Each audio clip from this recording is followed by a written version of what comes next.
Hello, I'm John Idelson, and I'm a professor emeritus at California State University, Monterey Bay, and the acting executive director for the California Community College Online Initiative. But I'm really talking to you today in my role as a member of the nominating committee for Q.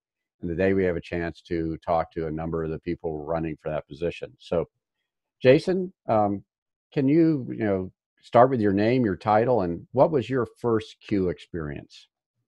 Thanks, John. I appreciate you doing this today. So my name is Jason Borgen. I'm the program director currently of the Technology Information Center for Administrative Leadership, also known as TICAL, and also a tech advisor and professional developer at the Santa Cruz County Office of Education. So what I do is I run a statewide project, which is TICAL, across the state of California, helping administrators use technology. And then Santa Cruz, I do a lot of trainings locally in Santa Cruz County, helping schools integrate technology in the classroom, focused on Common Core integration. And my first 6 years of education, I really knew nothing about Q. Once I took this position at the Santa Cruz County Office of Education back in 2007, my first task by my then boss, Dr. Michael Simpkins, the first day on the job, he said, your first task is to go and research Q and find out about computer using educators and sign up to be a member. So of course, my first day on the job, I took that and I signed up to Q, and as looking around and researching, I said, oh my goodness, this is a great resource. How come I didn't know about this my first 6 years in education? And ever since then, I've been just on the ed tech wagon with Q, been involved on the affiliate board for my local affiliate, Monterey Bay Q, back then TriQ. And I was just really amazed by the organization of the conference, the statewide support, the trainings, the professional development, the advocacy through statewide legislation. I was stimulated by the amount of people involved in this wonderful organization, like-minded visionary educators. And then my first Q conference happened, and it just really blew my mind about this type of event and getting together with 2,000 or so educators across the state of California who all have the same vision and passion for education. And really, the most innovative educators all together in Palm Springs just blew my mind. The sessions, the program, and I really wanted to be involved with Q ever since.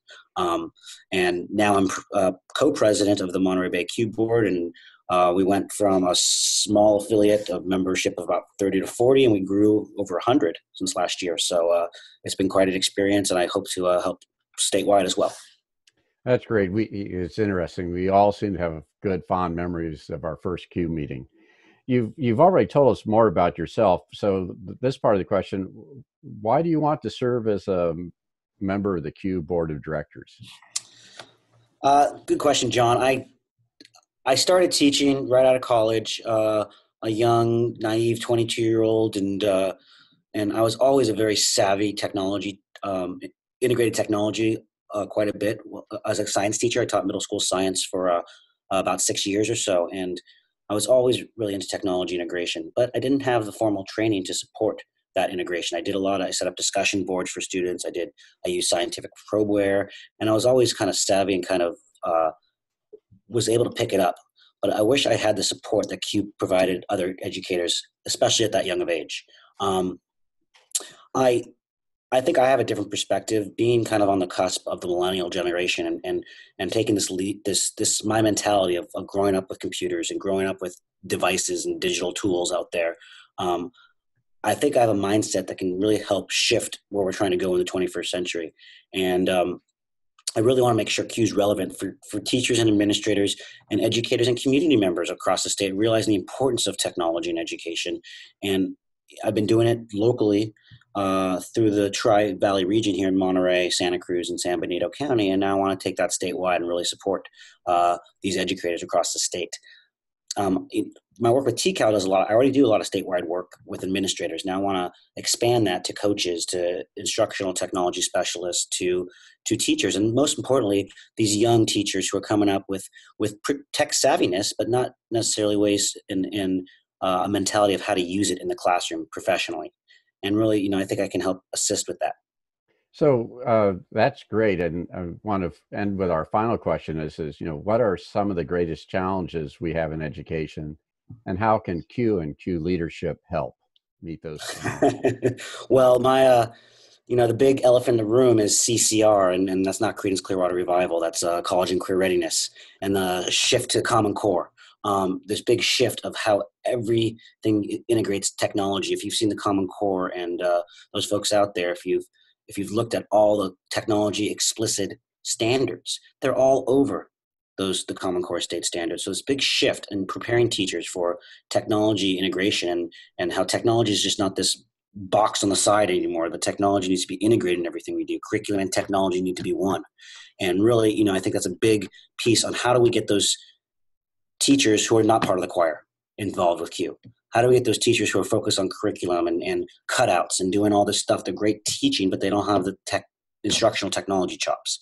I think we need to grab those people on board.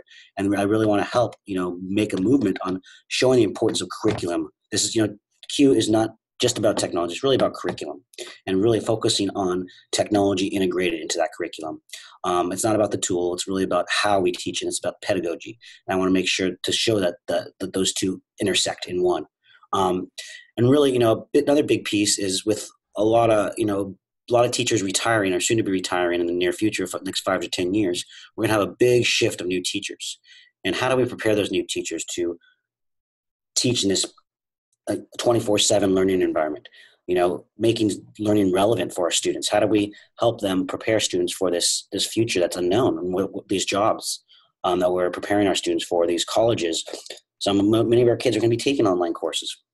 Some of our new teachers may have taken an online course, but do they know how to instruct an online course? Some of their instructors at the college level may not have good instructional technology pedagogy.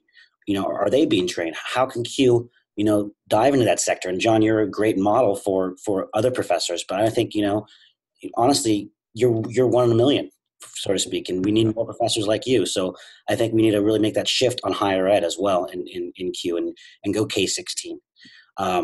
Because we need to prepare these teacher preparation programs to focus on technology integration and higher order thinking skills.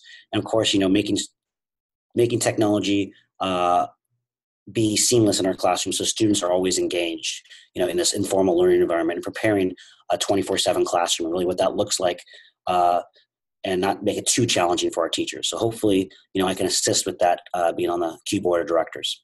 Well, you've indicated great challenges, but great opportunities.